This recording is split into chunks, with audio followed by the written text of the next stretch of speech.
I have always been very much interested in understanding and in being able to deal with the world.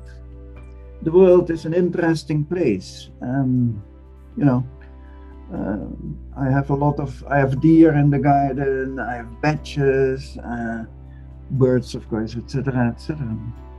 Oh, peacock even. And I look at them and I realize every time how close we are in terms of the things that we call typically human, like consciousness, the ability to think, etc. And when I look at them, I realize that we are related. How interesting is it to see a bee swarm of bees coming at you, trying to attack? And the only thing you can do actually is to stop and say, I'm not necessarily going to counterattack, but maybe we can, achieve a higher level of communication and in that way create a nice world for us.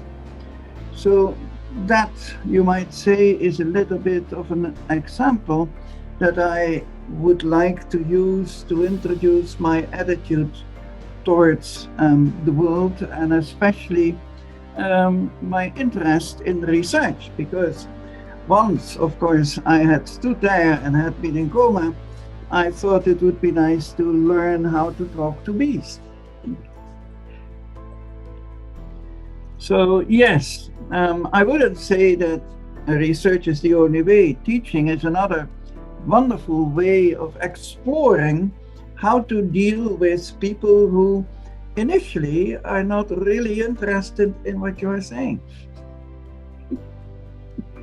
But there was my teacher in Latin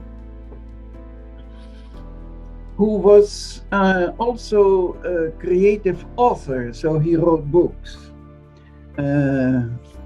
Novels or romances, or so not historical novels or something, but somebody who not only knew the Latin language inside out, but also was able to use the language in a creative way.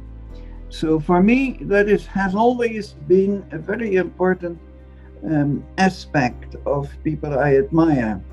They don't follow the rules of Latin or Dutch or German, but they step out and do something with it.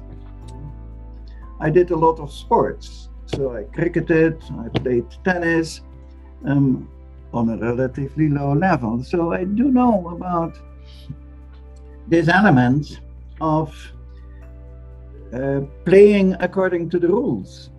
So when you say game, I immediately think not of games, but of two different things. On the one hand, you have that which doesn't change.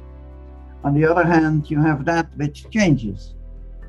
Now, in a game, the rules do not change. As long as you play the game, they do not change. So the main effort is to change within the rules, and to change the rules after you have changed within the rules. So to me, gaming is not the interesting part. It is making it possible sometimes to say with the same, and sometimes to do things such that the change itself is the important part. And in fact, for example, in chess, what you do, you change in order to be unpredictable. I always remember reading Augustine, Bishop Augustine, and he wrote a book about the teacher. So it's a whole book indicating his problems of teaching. And he was teaching his son, Deodatus, the one who is God-given, and he remarked a very basic problem in teaching. How can I teach my son assuming that I know what I teach, even though probably what I teach will not be very useful to him in later life when I'm dead. And I thought that was a very nice way of formulating the problem of teaching. What you really want to do is to teach in such a way that people come out as different people, but not necessarily an image, a mimicry of the teacher.